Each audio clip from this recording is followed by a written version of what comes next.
Bhagavatam, Canto 1, Chapter 7. We are on text 38. We are reading how the Ashwatthama, he threw the Brahmastra, but he didn't know how to retract it. So Krishna told Arjuna, you throw another Brahmastra to withdraw this. Now they've caught Ashwatthama, he's been caught, and we'll continue to hear what Lord Krishna says. Pratishrutam cha bhavatam Pratishrutam cha bhavatam panchalya shanvato mama panchalye Panchayashranvato mama aharishe shirastasya aharishe sirastasya yaste manini putraha. yaste manini putraha. Neetu, you want to read and then I'll follow? Okay. Yeah. Yeah. Hare Krishna. Translation. Furthermore, I have personally heard you promise Draupadi that you would bring forth the head of the killer of her sons.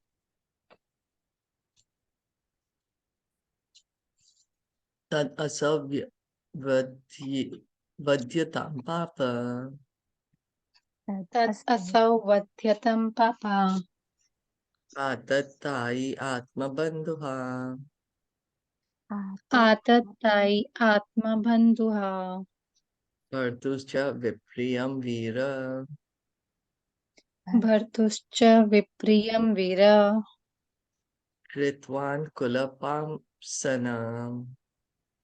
kritavan kulapam sanaha. Translation. This man is an assassin and murderer of your own family members. Not only that, but he has also dissatisfied his master. He is but the burnt remnants of his family. Kill him immediately.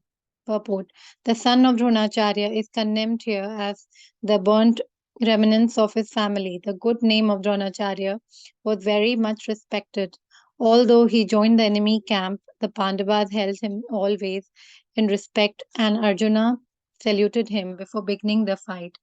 There was nothing wrong in that way, but the son of Dronacharya degraded himself by committing acts which are never done by the Dvijas or the twice born higher castes.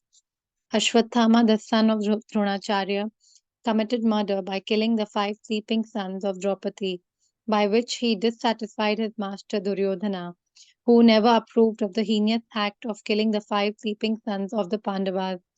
This means that Ashwatthama became an assaulter of Arjuna's own family members, and thus he was liable to be punished by him. In the Shastras, he who attacks without notice or kills from behind or sets fire to another house or kidnaps one wife is condemned to death. Krishna reminded Arjuna of these facts so that he might take notice of them and do the needful. So Krishna is saying to Arjuna, you had promised to Draupadi that you're going to kill him, and now you kill him. He's assassinated your family members. He's an aggressor. There are 6 types of aggressors who could be killed. And although his father is a Brahmin, but Ashwatthama, by his acts, he's no more a Brahmana. He's not acting as one. So there's no harm in killing him now. He killed the sons of Draupadi when they were sleeping. He thought Duryodhan will be happy, but in fact, Duryodhan was also upset at him and told him, how could you do such a thing? We can see, before the war was fought, like equal to equal. If someone's sleeping, intoxicated, not capable, they wouldn't fight. It's very different before. Nowadays, there's almost no laws being followed like that. Okay, Sutta Vacha. Sutta Vacha. Suta Evam, Vacha. evam parikshata dharmam. Evam Parikshata Dharmam. Artha Krishnena chodita. Partha Krishna. Partha Krishnena Choditam. Necha dhantam guru sutam. Naicha Dhantum Guru Sutam. Yadyapi atma hanam mahan. Yadyapi Atma Hanam Mahan.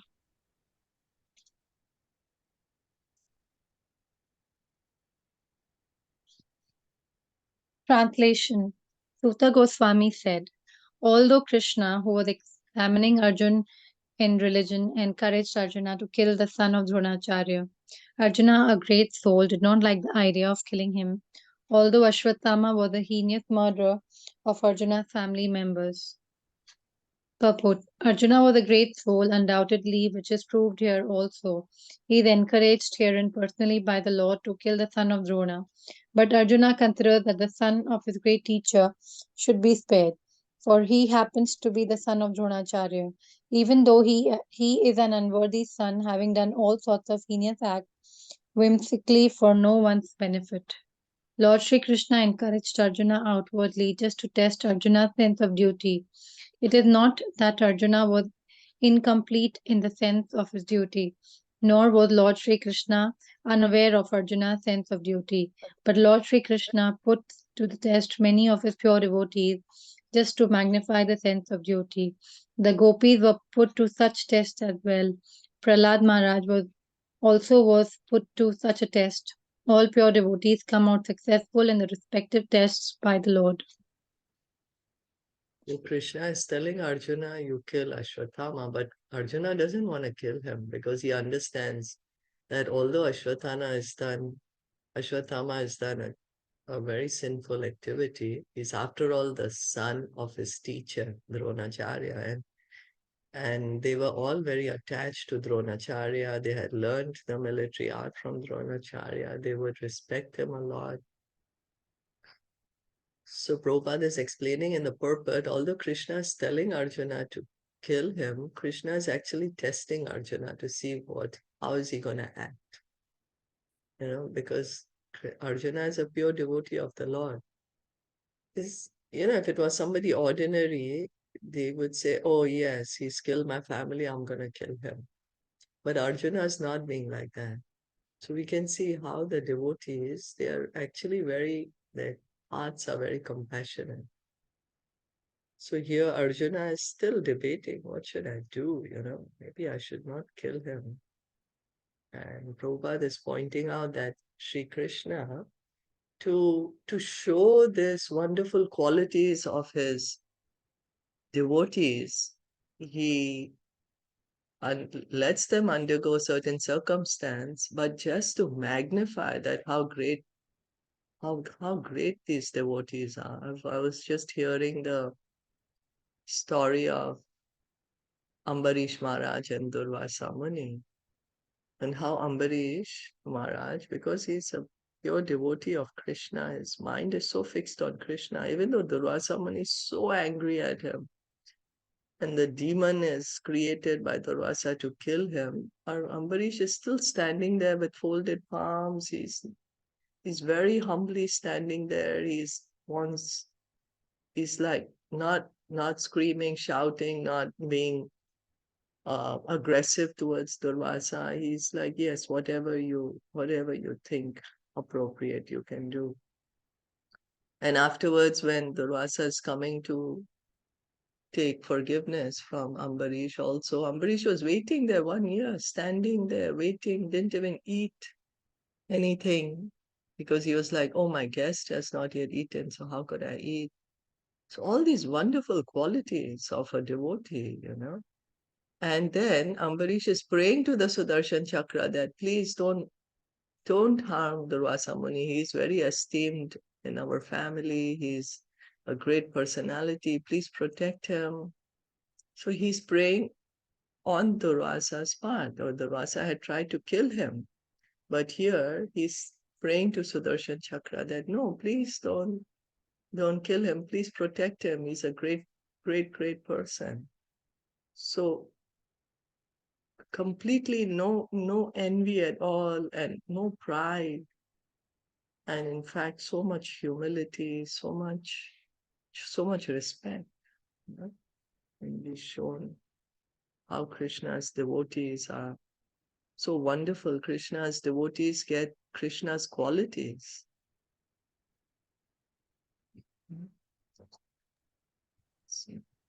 Athopetya swa shibiram Athopetya Shvasibiram Govinda priya sarathi Govinda Priya Sarathi Nyavedya tam priyaye Na Vedyatam Priyaya Shochantya atmajan hatan. Sochantya Atmajahata.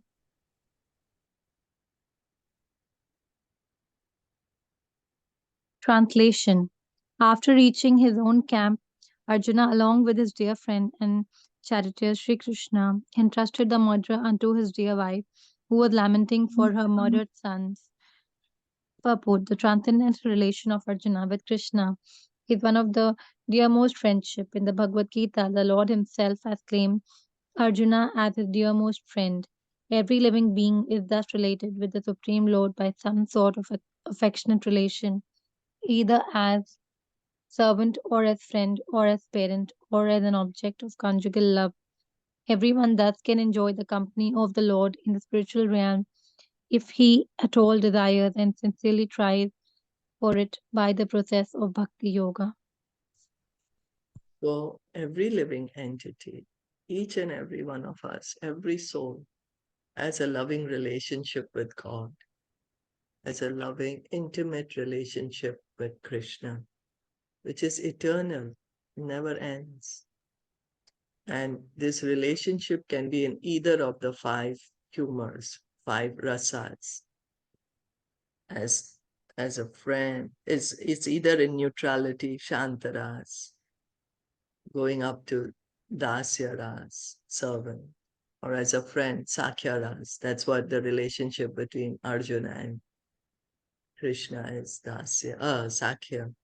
Then going up to vatsalyaras as a parent, and madhuryaras as a lover. So each and every one of us has this loving relationship with Krishna.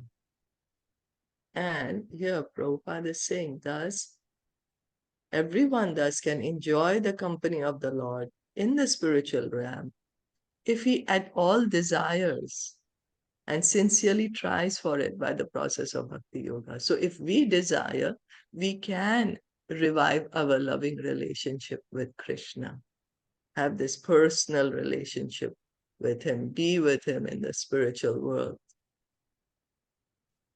have pastimes with him if we desire and if we engage in the process of Bhakti Yoga sincerely. Because and that is actually the goal of human life. Prema Pumartha Mahan, to revive our natural love for Krishna.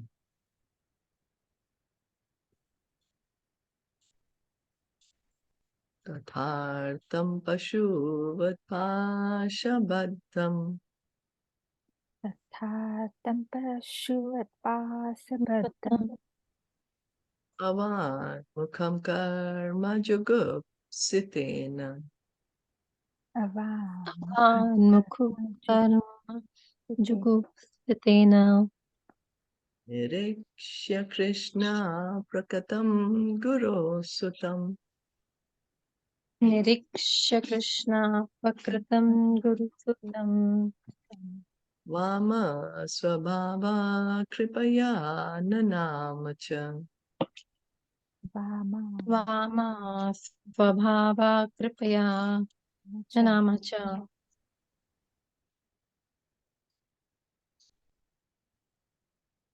Translation.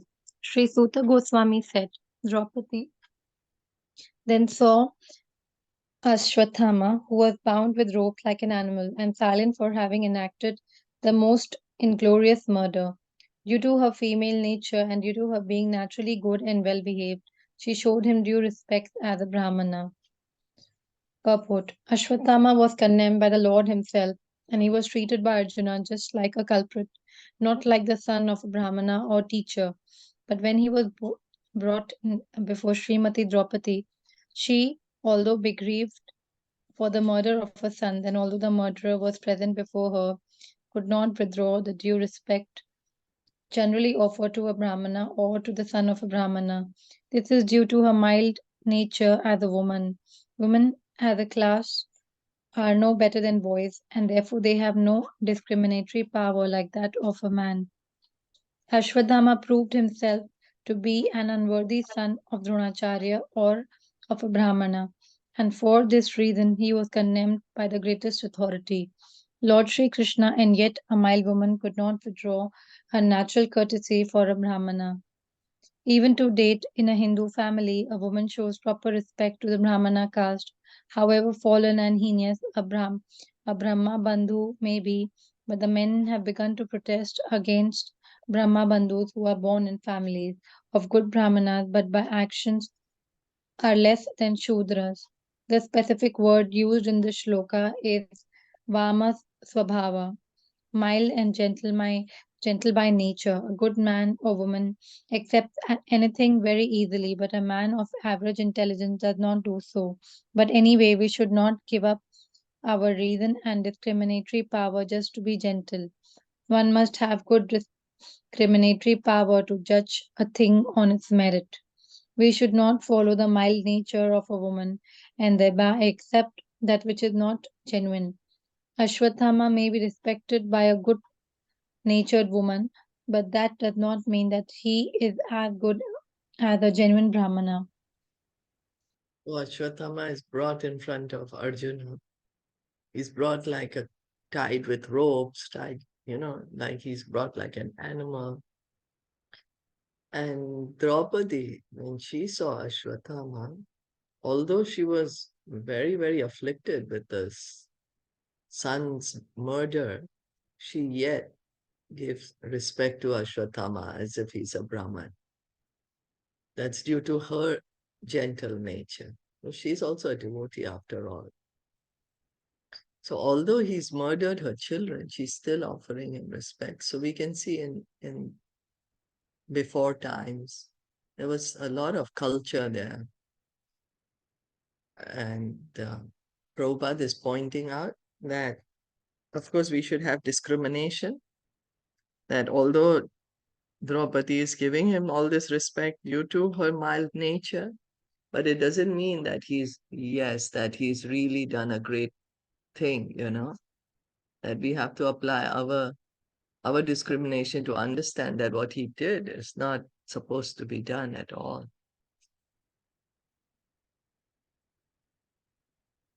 Vacha cha sahanti asya Vacha cha sahanti asya Sure. bandhananyanam sati Bandhananyanam sati muchyatam esha muchyatam muchyatam esa brahmano nitaram guru. brahmano nitaram guru. Translation: She could not tolerate Ashwathama being bound by ropes and being a devoted lady. She said, release him, for he is a Brahmana, our spiritual master. As soon as Ashwathama was brought before Draupadi, she thought it intolerable that a Brahmana should be arrested like a culprit and brought before her in that condition, especially when the Brahmana happened to be a teacher's son. Arjuna arrested Ashwadhama, knowing perfectly well that he was the son of Dronacharya. Krishna also knew him to be so, but both of them condemned the murder without considering the murderer without consideration of his being the son of a Brahmana. According to revealed scriptures, a teacher or spiritual master is liable to be rejected if he proves himself unworthy of the position of a guru or a spiritual master. A guru is called also an acharya, or a person who has personally assimilated all the essence of Shastras and has helped his disciples to adopt the ways. Ashwatthama failed to discharge the duties of a Brahmana or teacher, and therefore he was liable to be rejected from the exalted position of a Brahmana. On this consideration, both Lord Sri Krishna and Arjuna were right in condemning Ashwatthama, but to a good lady like Draupadi, the matter was considered not from the angle of Shastric vision, but as a matter of custom. By custom, Ashwatthama was offered the same respect as offered to his father. It was so because generally the people accept the son of a Brahmana as a real Brahmana by sentiment only. Factually, the matter is different. A Brahmana is accepted on the merit of qualification and not on the merit of simply being the son of a Brahmana. But in spite of all this, Draupadi desired that Ashwatthama be at once released, and it was all the same a good sentiment for her. This means that a devotee of the Lord can tolerate all sorts of tribulation personally, but still such devotees are never unkind to others, even to the enemy. These are the characteristics of one who is a pure devotee of the Lord.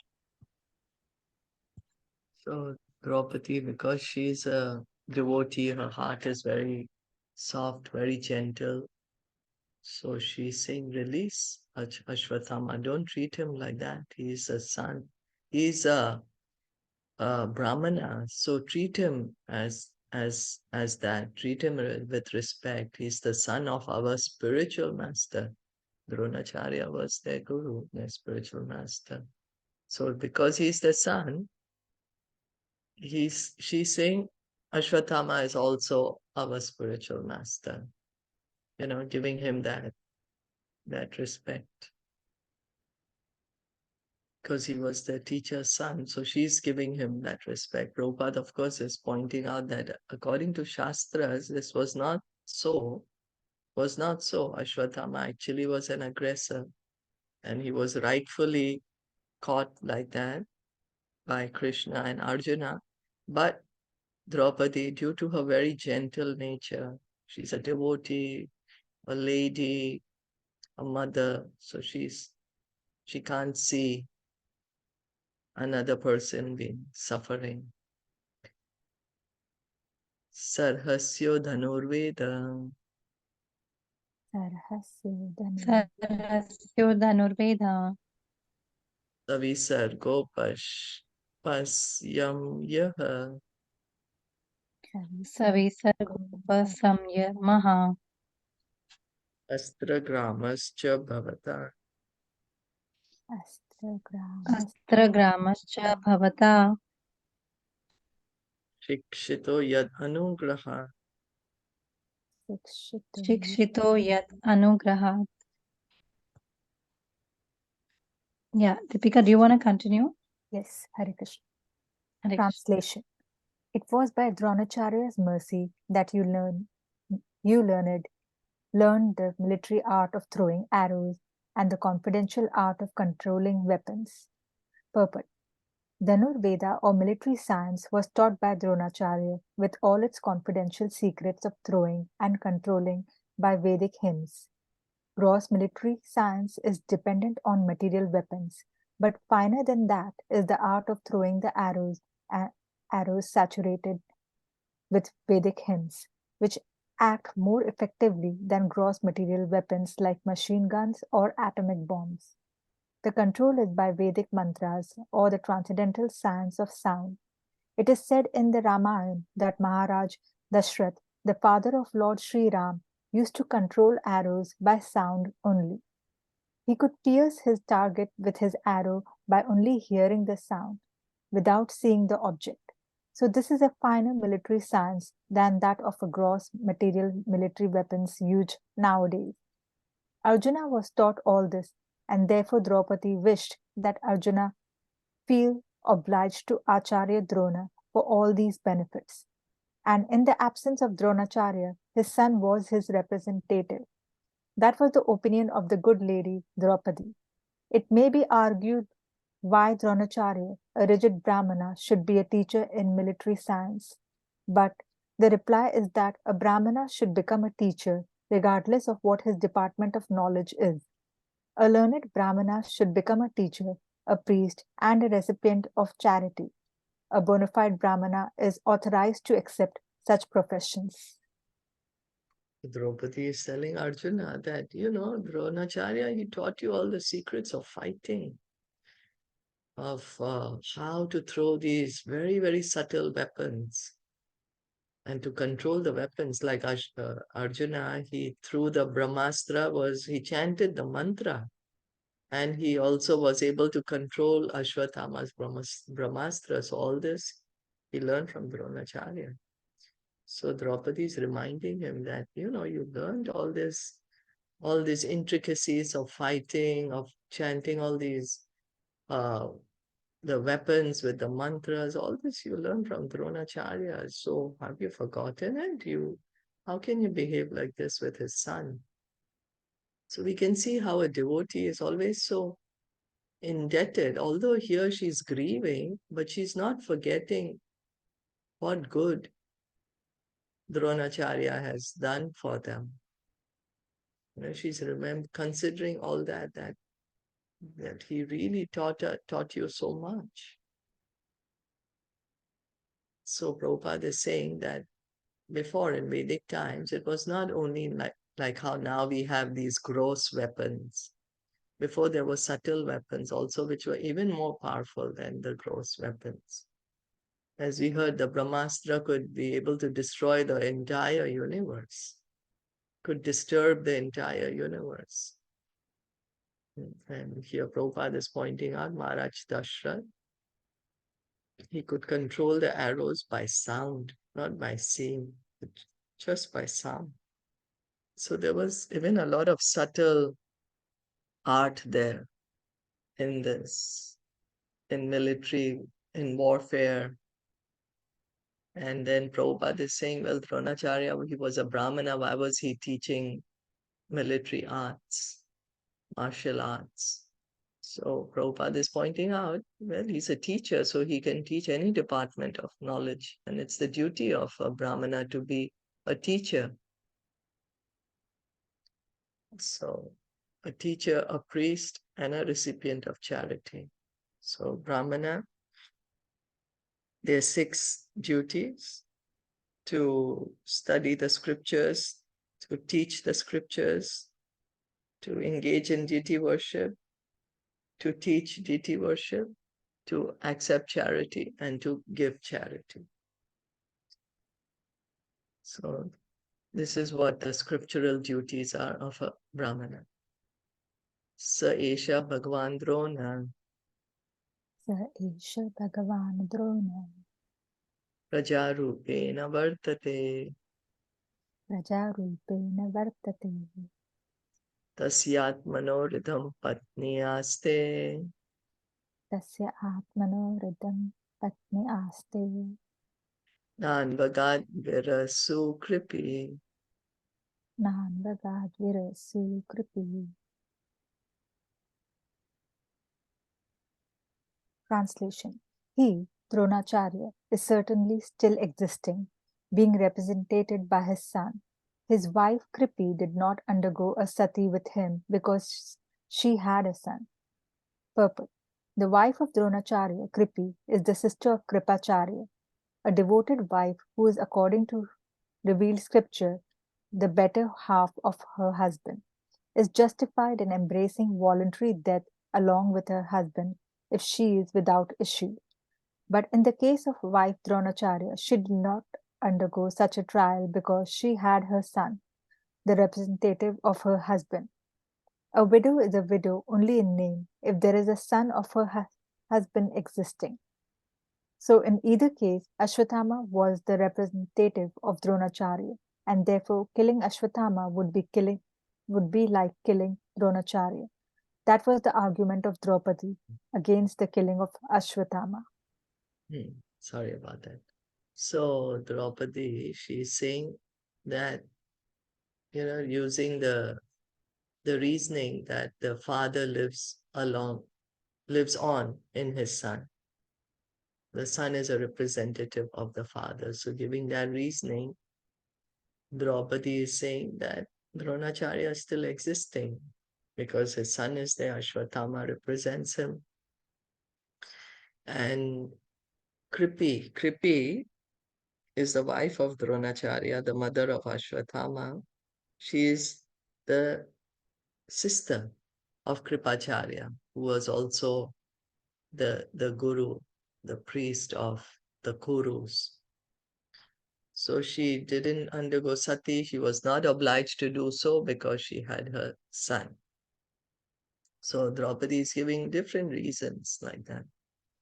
Tad dharmagya mahabhaga Tad dharmagya mahabhaga bhavadbir gauravam kulam bhavadir gauravam kulam vrijinam narhati praptum vijinam narhati praptam ujyam vandyam abhikshanashaha. ujjam vandyam abhikshanashaha.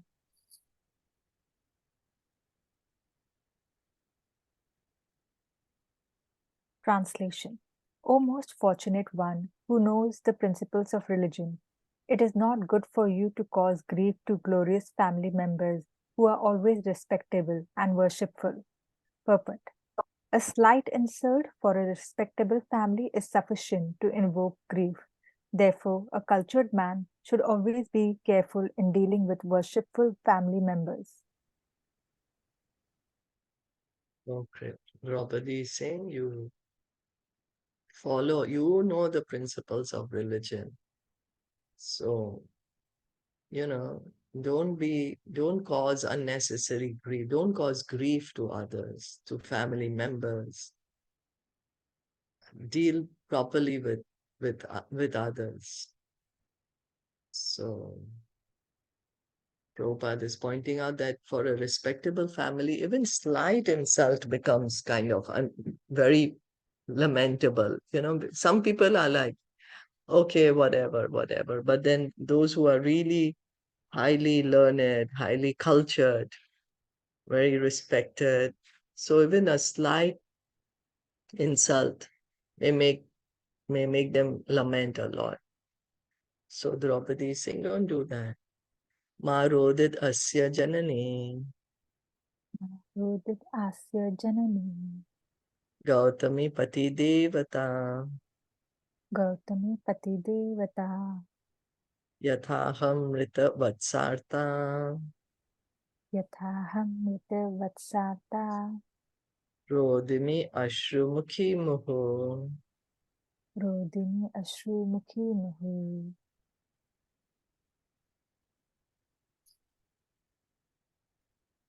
Translation. My lord, do not make the wife of Dronacharya cry like me. I am aggrieved for the death of my sons. She need not cry constantly like me. Purport. Sympathetic good lady as she was, Srimati Draupadi did not want to put the wife of Dronacharya in the same position of childlessness, both from the point of motherly feelings and from the respectable position held by the wife of Dronacharya.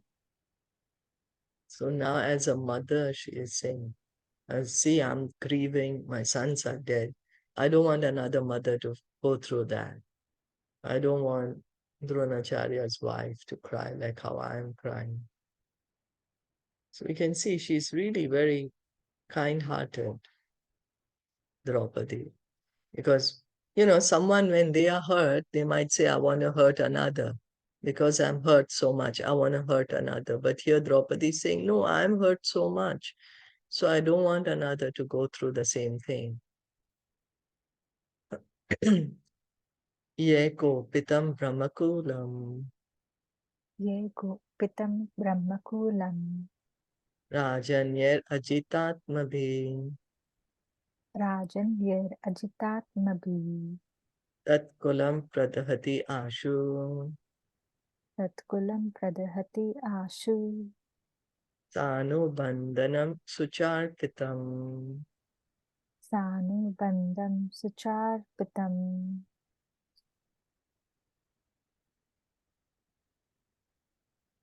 Translation.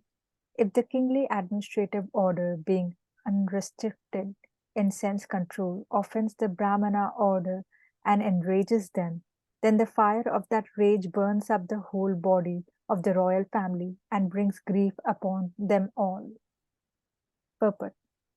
The Brahmana order of society, or the spiritually advanced caste or community, and the members of such highly elevated families were always held in great esteem by the other, subordinate caste, namely the administrative kingly order, the mercantile order, and the laborers.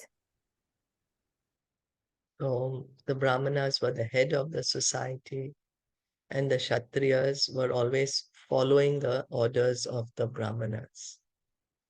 And they were ruling the Vaishyas and Shudras by following the orders of the Brahmanas.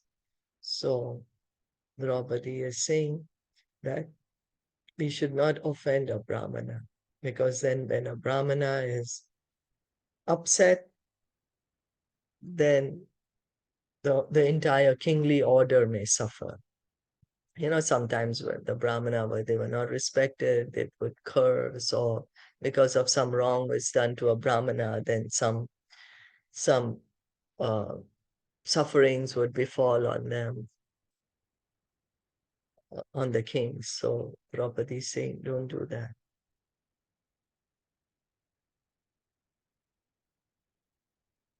Sutta Vacha Sutta Vacha Dharmyam Nyayam Sakrunam Dharmyam Nyayam Sakarunam Nirvyalikam Samam Mahat Nirvyalikam Samam Mahat Raja Dharma Suto Ragya Raja Dharma Sutoragya Pratyanandad Vachodvija.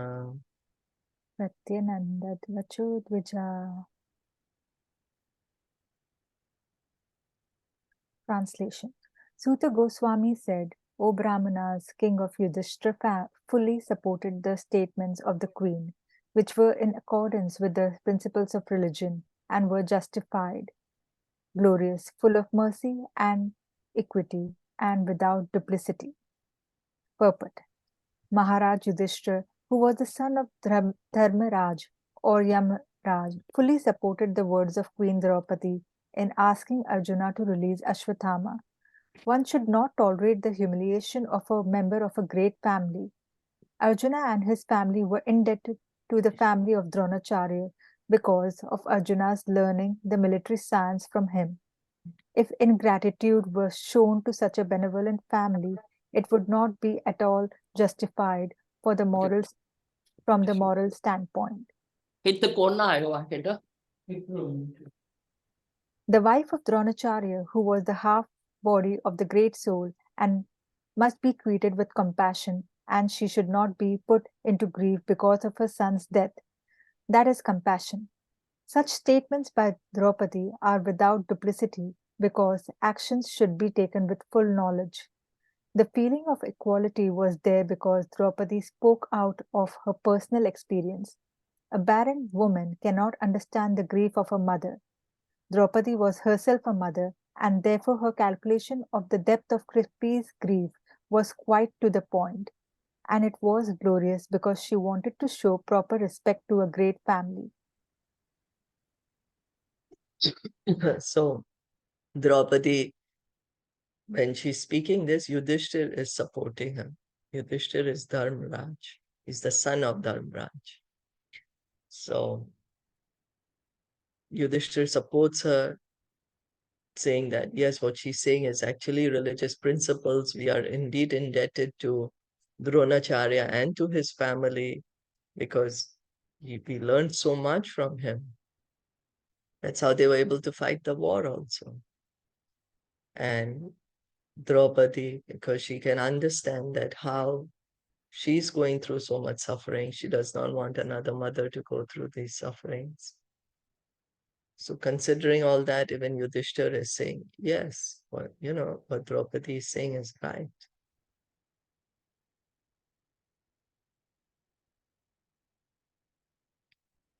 Nakula Sadevascha Nakula Sahadevascha Yuyudhano Dhananjaya Yudhano Dhananjaya Bhagavan Devaki Putro Bhagavan Devaki Putro Ye Chanye Yascha Yoshita. Ye Chani Yascha Yoshita. Translation. Nakula and Sadev, the younger brothers of the king, and also Satyaki, Arjuna, the personality of Godhead, Lord Sri Krishna, son of Devaki, and the ladies and others all unanimously agreed with the king. After Draupadi spoke, all these great people, the leaders who are there, they all agree with what Yudhishthira is saying.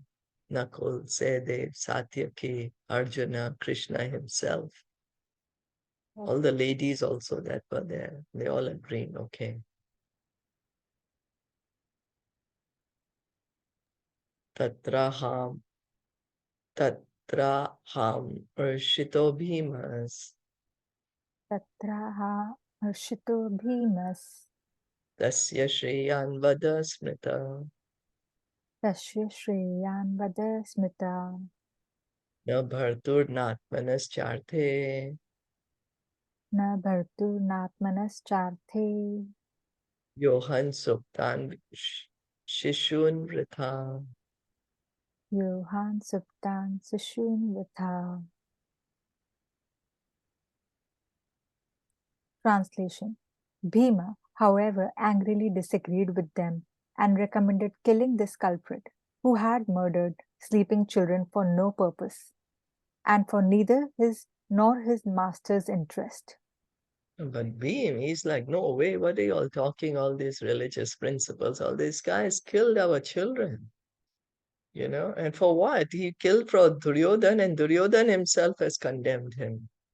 So Bhima is very angry at this act, and he wants to kill, wants to, you know, just just finish him off. Nishamya Bhima Gatitam Nishamya Bhima Gatitam Draupadyascha Chaturbhujaha Draupadyascha Chaturbhujaha Alokya Vadanam Sakyur Alokya Vadanam Sakyur Idam Aha Hasan Iva. Idam Aha Hasan Iva.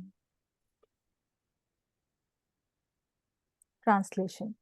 Chaturbhuja, the four-armed one, or the personality of Godhead, after hearing the words of Bhima, Draupadi, and others, saw the face of his dear friend Arjuna, and he began to speak as if smiling. Purport. Lord Sri Krishna had two arms, and why he is designated as four-armed is explained by Sridhara Swami. Both Bhim and Draupadi held opposite views about killing Ashwathama.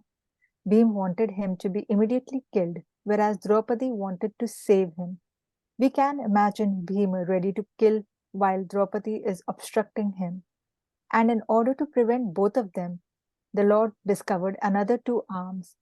Originally, the primeval Lord Sri Krishna displays only two arms, but in his Narayan feature, he exhibits four. In his Narayan feature, he resides with his devotees in the Vaikuntha planets, while in his original Sri Krishna feature, he resides in the Krishna Lok planet far, far above the Vaikuntha planets in the spiritual sky. Therefore, if Sri Krishna is called Chaturbhuja, there is no contradiction. If need be, he can display hundreds of arms as he exhibited in his Vishvarupa shown to Arjuna. Therefore, one who can display hundreds and thousands of arms can also manifest four whenever needed. So here Chaturbhuj, Krishna is being called Chaturbhuj, four-armed one. So Prabhupada is explaining that Krishna had two arms. Why is he being called four-armed? So he's giving the explanation of Sridhar Swami. Sridhar Swami is explaining that Krishna, he's trying to keep both of them, to Draupadi is on one side, Bhima is one side, Draupadi wants to save Ashwatthama, Bhima wants to kill Ashwatthama. So Krishna is restraining both of them. So with two arms, he's restraining Draupadi, with two arms, he's restraining Ashwatthama. So, but of course, Krishna, Srila Prabhupada is helping us understand Krishna's position, that the original personality of Godhead is Lord Krishna. Lord Krishna expands himself as the four-armed Narayan. So, and he also shows the universal form, which has thousands and thousands of arms. So here, if he's being called four-armed, it's okay, because all these wonderful, wonderful forms are but his expansions. Krishna can also manifest hundreds of thousands of arms. As he exhibited in the Vishwarup. When Arjuna was perplexed about what to do with Ashwatthama, Lord Sri Krishna, as the very dear friend of Arjuna, voluntarily took up the matter just to make a solution. And he was smiling also. I'm sorry. So here, Bhim wants to kill, and here Draupadi and all the others are saying, no, we should not. So of course, then Arjuna is going to be like thinking, what should I do now?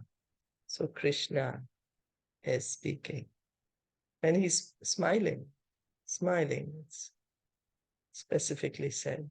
Shall we continue tomorrow? Yes. Yeah.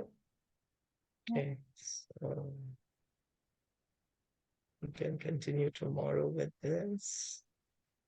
Did anyone want to comment anything? Any questions? Any comments?